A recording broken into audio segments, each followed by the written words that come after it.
Hello everyone, my name is Parul and today I'm going to take you through a reflective analysis based on Vroom's expectancy theory of motivation.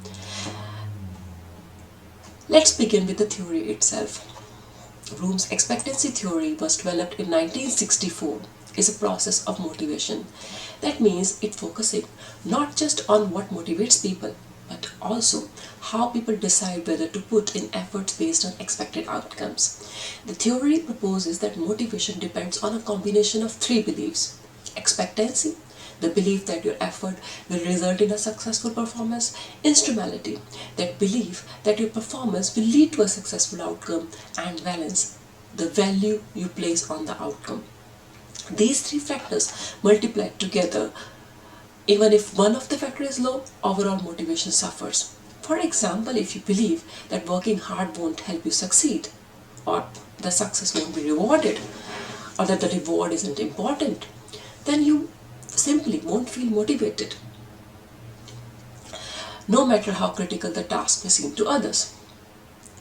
Now let's explore the strengths and weaknesses of Bloom theory. One of the biggest strengths is its clarity and logical structure. It gives a practical tool that analyzes why someone may be unmotivated. Rather than just assuming someone is lazy, the model encourages you to ask, is this person confident in the task? Do they trust that effort will lead to reward? Or do they even care about the outcome? Another strength is its flexibility. It's worked across different cultures, age groups, job types, because it recognizes that motivation is highly individual. But at the same time, there are some limitations. First, the theory assumes rational decision making. We know human behavior is often shaped by emotions, biases, and peer influence. People don't always calculate effort logically. Secondly, the model focuses mainly on extrinsic motivation like money or promotions. It doesn't give much importance to intrinsic motivation, the desire to be creative or fulfilled or aligned with a purpose. And finally, the model assumes a fair relationship between performance and rewards, but in real world, rewards are sometimes inconsistent, political, social, or poorly communicated. Next, I want to go into a real life example to apply this theory. I reflected on an experience during my doctorate studies. At one point, I was working on a difficult statistical modeling task. It was crucial to my academic progress. I understood its importance and consequences of not completing it. But despite the awareness, I couldn't move forward. I avoided the task. I felt like stuck, discouraged, and I was experiencing stress, self-doubt, and guilt, all while knowing that completing the task was essential.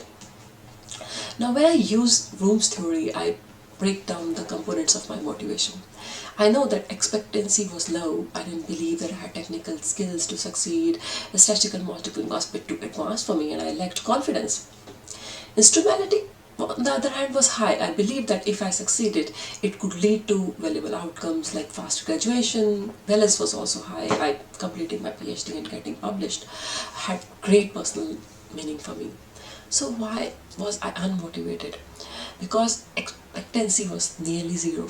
Even though the reward was important and the performance outcome link was strong, my belief that I could actually succeed was missing, and that killed my motivation.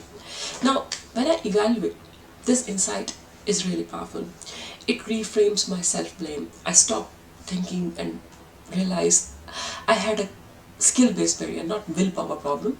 This helped me to see motivation as an emotion, not as an emotion but a structure, one that can break down if one part is weak. Now, when I look back and plan, the final step is I have to take actions both personally and professionally. So for myself, the expectancy level, I try to access my expectancy level early in a task. If I notice low confidence, I don't ignore it, I act. I invest in things like training, breaking down tasks into manageable steps, and reaching out for help when I need it. I also use past successes to remind that I have overcome similar problems before. And now for leaders and managers, the reflection holds important lessons. Motivation can't be driven by rewards alone. Managers must help team members believe that they can succeed.